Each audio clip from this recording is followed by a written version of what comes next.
Hello दोस्तों, आज हम प्रश्नावली 2.3 के इस भाग में बाकी बचे हुए सारे प्रश्नों को हल करेंगे और जो 2.4 है उसे मैं जल्द से जल्द लाने की कोशिश करूंगा और ये वीडियो भी मैं जल्दी लाने की कोशिश कर रहा हूँ, तो जल्दी से जल्दी इसे अपलोड करूंगा और मेरी भी यही कोशिश है कि जल्दी से आप लोगों की जो पूरी बुक है वो कंप्लीट कर दूँ।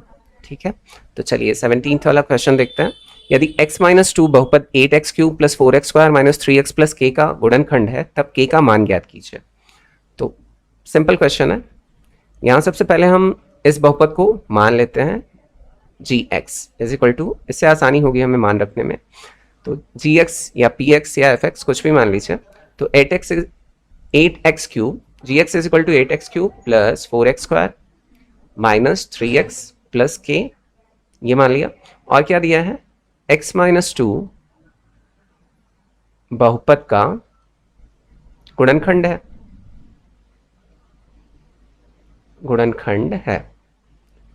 तो x-2 इज इक्वल टू 0 या x इज इक्वल टू 2 बहुपद को संतुष्ट करेगा, बहुपद को संतुष्ट करेगा, अर्थात इस बहुपद को ये क्या कर देगा, शून्य कर देगा। ठीक है, मीन्स g2 रखूं तो ये बहुपद क्या हो जाएगा, शून्य। तो g2 रखते हैं, जहां पर x है वहां पर हमें क्या रखना है, 2 रख देना है। तो 8 इंटू 2 का cube plus 4 into 2 square minus 3 into 2 plus k is equal to 0 हो जाएगा। तो यहाँ से 2 दूनी 4 दूनी 8, 8 ठाई 64 प्लस 2 दूनी 4, 4 चौक 16 माइनस 3 दूनी 6 प्लस k बराबर 0। अब इन दोनों को जोड़ेंगे, ये दोनों प्लस है, तो 64 plus 16 is equal to 80 minus 6 plus k is equal to 0। अब 80 में से अगर 6 को घटाया तो आ गया 74 प्लस k बराबर 0। तो k बराबर कितना हो जाएगा, -74। तो k की वैल्यू हमें पता चल गई और यही हमें पता करना था। अब चलिए अगला प्रश्न देखते हैं। 18वां का पहला क्वेश्चन है, गुणनखंड प्रमेय के प्रयोग से दर्शाइए कि x-2 बहुपद 2x³ minus 3x² minus 17x plus 30 का गुणनखंड है।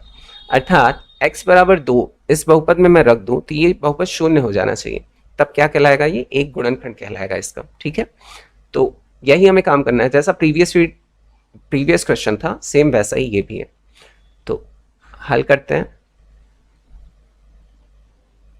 इसे भी मान लेते हैं। चलिए fx ले लेते हैं। fx is equal to 2x³ minus 3x² minus 17x plus 30, और क्या दिया है, x-2 बहुपद का गुणनखंड है। तो x-2 इज इक्वल टू 0 या x इज इक्वल टू 2 बहुपद को संतुष्ट करेगा।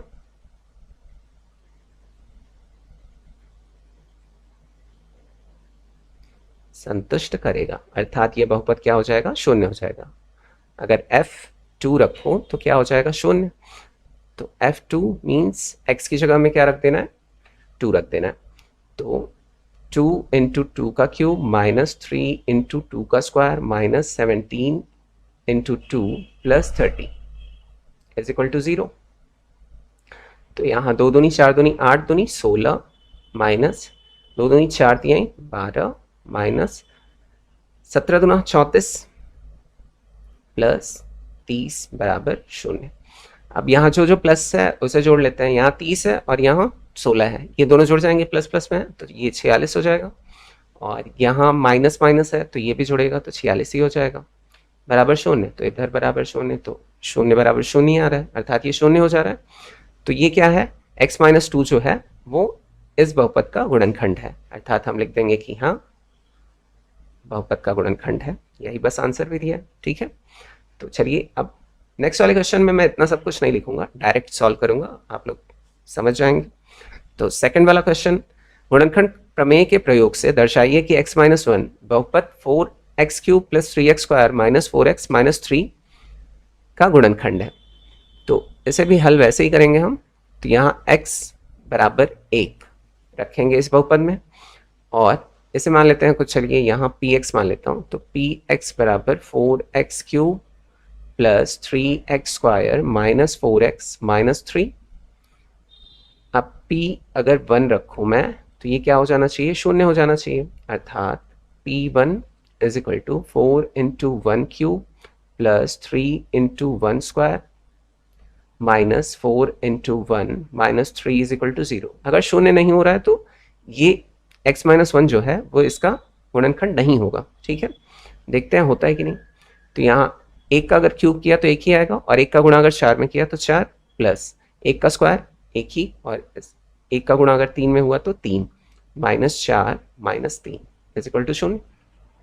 4 और धन 3 है, दोनों प्लस में है तो जुड़ेंगे 7, और ये माइनस में है तो दोनों फिर जुड़ेंगे लेकिन चिन्ह भी उतरेगा, तो ये भी 7 आ जाएगा इज इक्वल टू 0। तो इधर भी 0 और इधर भी 0, मीन्स ये भी क्या है, x माइनस 1 जो है वो बहुपद 4x³ plus 3x² minus 4x minus 3 का गुणनखंड है। अब 19वां प्रश्न देख लेते हैं। ज्ञात कीजिए कि x माइनस 2 बहुपद 3x पे power 4 plus 4x³ minus 10x² minus 5x minus 28 का गुणनखंड है। अब इसे हल करते हैं, सेम वैसा ही पैटर्न है सबका।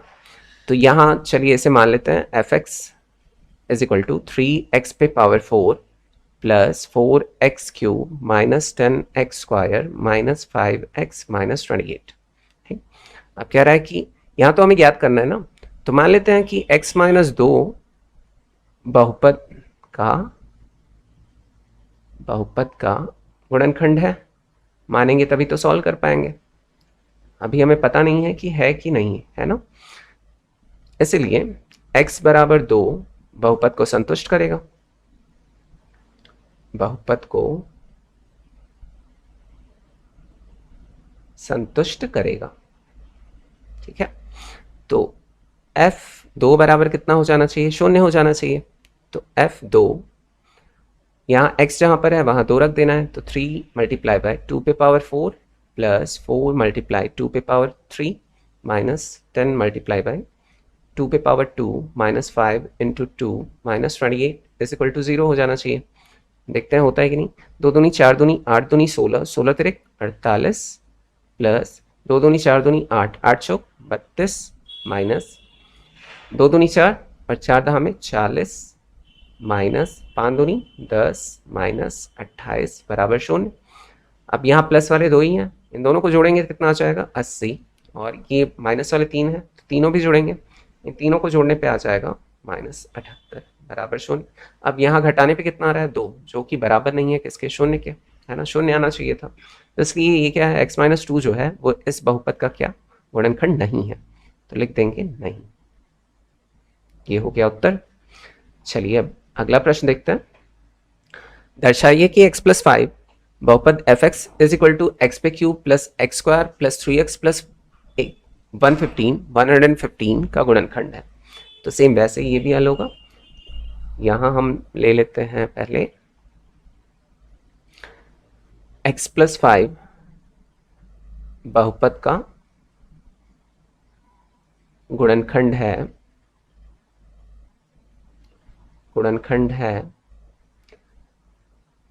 माना है अभी, इसीलिए x is equal to minus 5 बहुपद को संतुष्ट करेगा, बहुपद को संतुष्ट करेगा। अब फिर क्या करना है हमें, f माइनस 5 रखना हो तो शून्य हो रहा है, तो f माइनस 5 x की जगह क्या रख देना है, माइनस 5 रख देना है। तो माइनस 5 का क्यूब प्लस माइनस 5 का square plus 3 into minus 5 plus 115 is equal to 0। अब माइनस 5 का अगर हम क्यूब करें तो माइनस में ही आएगा 125, और यहाँ माइनस 5 का अगर स्क्वायर करें तो प्लस में हो जाएगा, प्लस 25 हो जाएगा। अब यहाँ प्लस माइनस का तो माइनस हो गया, 5×15 प्लस 115 इज इक्वल टू 0। अब यहाँ माइनस 125 है और माइनस 15 है, इन दोनों को जोड़ेंगे कितना आ जाएगा, माइनस 140। सेम साइन होता है तो जुड़ता है और साइन भी उतरता है। प्लस वाला हम उतारते नहीं है, बस अगर सामने की तरफ लिखा होता है तो प्लस नहीं उतारते हैं। और 25 प्लस में है और 115 प्लस में है, इन दोनों को भी जोड़ेंगे तो प्लस 140 ही आएगा बराबर 0। अब इससे तो ये कैंसिल हो जाएगा ना, 140 में से 140 घटा तो 0 बराबर 0, अर्थात जो दिया है x+5 वो इस बहुपद का क्या है, एक गुणनखंड है। तो लिख देंगे हाँ, यही उत्तर भी दिया है। ठीक है, तो चलिए ये वाला क्वेश्चन भी हल हो गया। अब बढ़ते हैं हम अगले प्रश्न की तरफ, जो कि दिया है जांच कीजिए -2x -5 बहुपद px बराबर 3x पे power 4 plus 5x cube -2x square -4 का गुणनखंड है अथवा नहीं। तो इसे भी उसी प्रकार से हल करेंगे। तो यहाँ -2x -5 बहुपद का गुणनखंड है, इसीलिए x बराबर अगर मान निकालें ना, तो यहाँ -5 इधर आके +5 हो जाएगा और -2 इधर आ जाएगा नीचे डिवाइड में, बहुपद को संतुष्ट करेगा, बहुपद को संतुष्ट करेगा। अब फिर हमें क्या करना है, जहां पर x दिया है वहां पे -5.2 या 5.-2 रख देते हैं। तो p -5.2 रख रहा हूं, तो ये कितना हो जाना चाहिए, 0। तो p -5.2 is equal to 3 into -5.2 पे पावर 4 प्लस 5 इंटू -5.2 पे पावर 3 -2 इंटू -5 पे पावर -5/2 पे पावर 2 -4 इज इक्वल टू 0 आना चाहिए। इसे सॉल्व करते हैं, 3 इंटू -5 पे पावर जो 4 होता है वो होता है -625 आ जाएगा, 625, और 2 पे पावर 4 है तो ये कितना हो जाएगा, 16, प्लस -5 पे अगर पावर 3 है तो -125, 5 तो पहले से ही है तो -125, और 2 पे पावर 3 है तो ये 8 हो जाएगा, फिर -2 है मल्टीप्लाई बाय -5 का अगर स्क्वायर किया तो 25 हो जाएगा, और 2 का स्क्वायर किया तो 4 आ गया, -4 बराबर 0। इसे और सरल कर लेते हैं, 3 से इसका गुणा करेंगे तो ये आ जाएगा -1875, 1875/16 प्लस 5 से इसका मल्टीप्लाई किया तो 625 आ जाएगा, प्लस माइनस है तो यहाँ माइनस हो जाएगा, प्लस माइनस का साइन है तो ये माइनस हो जाएगा, ये आ जाएगा 625/8 माइनस, फिर 2 से इसका मल्टीप्लाई किया तो 50 का, हाँ 50 आएगा बटा 4 -4 इज इक्वल टू 0। तो इन सब का एलसीएम ले लेंगे। देखिए एलसीएम लेंगे तो भी इसका मान जो है ना वो 0 के बराबर नहीं आना है, लेकिन फिर भी ले लेते हैं। चलिए इन सब का एलसीएम अगर लें, इसके नीचे कुछ नहीं है तो 1 है, तो इन सब का एलसीएम लेंगे तो 16 आ जाएगा, 16 1 = 16, और ऊपर कितना बचा, -1875 माइनस 8 2 = 16, और 2 का अगर इसमें मल्टीप्लाई किया तो ये कितना आ जाएगा, 2 5 = 10, 1 2 2 = 4, 1 5, 2 6 = 12, इतना आ गया।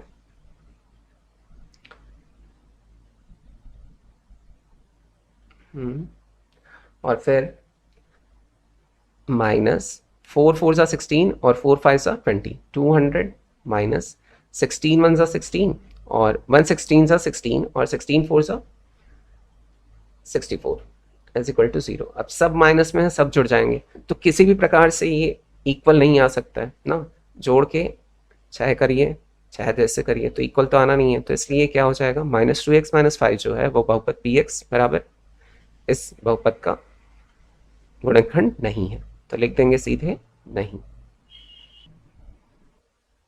तो चलिए अब 22वां प्रश्न देख लेते हैं। यदि बहुपद ax³ + bx² + x - 6 को x - 2 से भाग देने पर एक गुणनखंड x+2 तथा शेषफल 4 प्राप्त होता है, तब a और b के मान ज्ञात कीजिए। अब इस प्रश्न को हल करने से पहले मैं आप लोगों को थोड़ा समझा देता हूँ।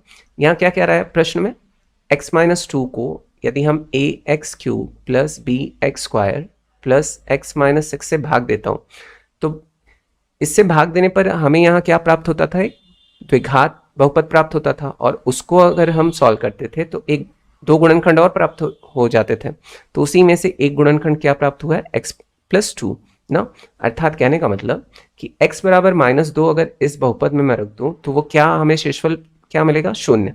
कहने का मतलब देखिए, जहां भी हमें प्रीवियस वाले क्वेश्चन में शून्य मिला है ना, यहाँ जैसे x प्लस 5 जो है इस बहुपद का एक गुणनखंड था, तो x माइनस अर्थात x की जगह -5 रखने पर ये बहुपद क्या हो जा रहा था, शून्य। शून्य हो रहा था, अर्थात ये जो मिल रहा था हमें वो क्या था, शेषफल था। इसी प्रकार से इस वाले में क्या होगा, x-2 से अगर इसे अर्थात x बराबर 2 इस वाले बहुपद में मैं मान रख दूं तो हमें शेषफल अर्थात बराबर में क्या मिलेगा, 4। तो ये वाला क्लियर हो गया होगा आप लोगों को। तो इसी की सहायता से हम इसे हल करेंगे। तो चलिए हल करते हैं। सबसे पहले हम यहाँ मान लेते हैं इस बहुपद को fx बराबर ax³ plus bx² plus x minus 6। ठीक है, अब प्रश्नानुसार क्या कह रहा है वो लिख लेते हैं। प्रश्नानुसार अभी आप लोगों को समझाया मैंने, अगर f की जगह मैं यहाँ -2 को अगर x प्लस मतलब x minus 2 is equal to 0 लूँ तो x बराबर कितना मिल जाएगा, 2। अर्थात f 2 रख रहा हूँ, इसकी जगह 2 रख रहा हूँ x की जगह, तो मुझे क्या मिल रहा है, शेषफल में 4 ये मिल जाएगा।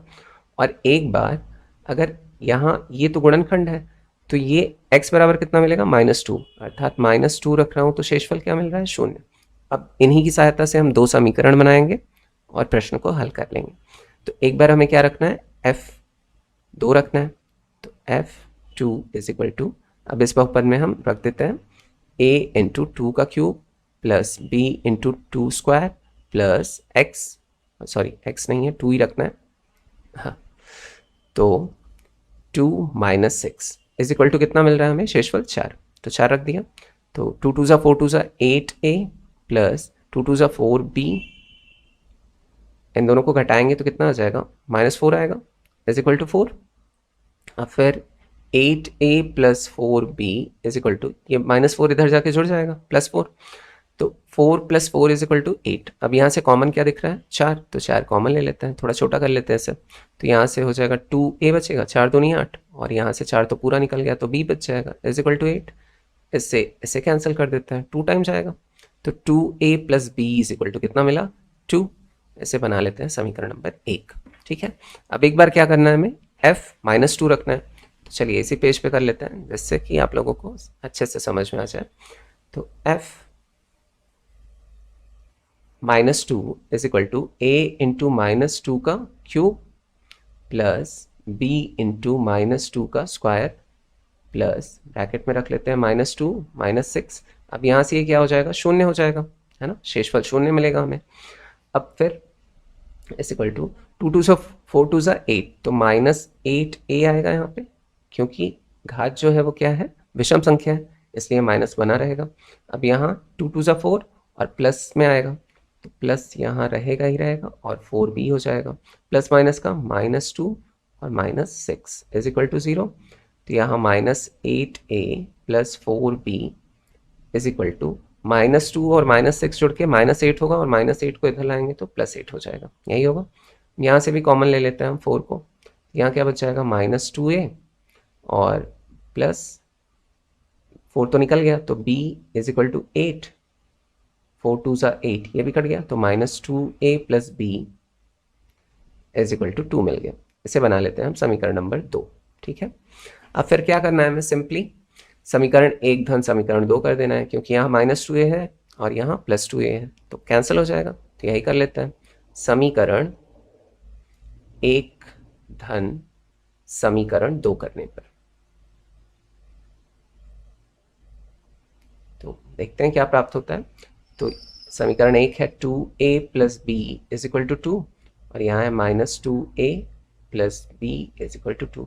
अब हमने जोड़ा है तो चिन्हों को बदलने की आवश्यकता नहीं है, तो यहाँ माइनस में यहाँ प्लस में, इससे ये कैंसिल हो जाएगा, b जो है 2 टाइम है तो 2b इज इक्वल टू कितना हो जाएगा, 4, ये भी जुड़ जाएगा, तो इससे ये कैंसिल हो गया, तो b बराबर कितना मिल गया हमें, b बराबर मिल गया 2। अब b का मान हम चाहे समीकरण 1 में रख लें चाहे 2 में रख लें, 1 ये है और 2 ये है, तो चलिए 1 में ही रखते हैं। b बराबर 2 समीकरण 1 में रखने पर, 1 में रखने पर तो 2a प्लस इसकी जगह 2 बराबर 2, यही था। अब 2a इज इक्वल टू क्या हो जाएगा, ये इधर जाके माइनस, तो 2a इज इक्वल टू कितना मिला, 0।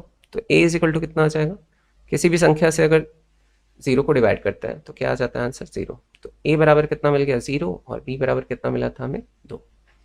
ये इसका उत्तर हो गया। तो ये वाला जो एक्सरसाइज है वो कंप्लीट हो गया। मैं जल्दी से जल्दी कोशिश करूंगा आप लोगों का कि 2.4 भी कंप्लीट कर दूं, उसके बाद फिर हम बढ़ेंगे 3.1 की तरफ। तो थैंक्स फॉर वॉचिंग वीडियो, फिर मिलता है नेक्स्ट वीडियो में। Take care, bye bye.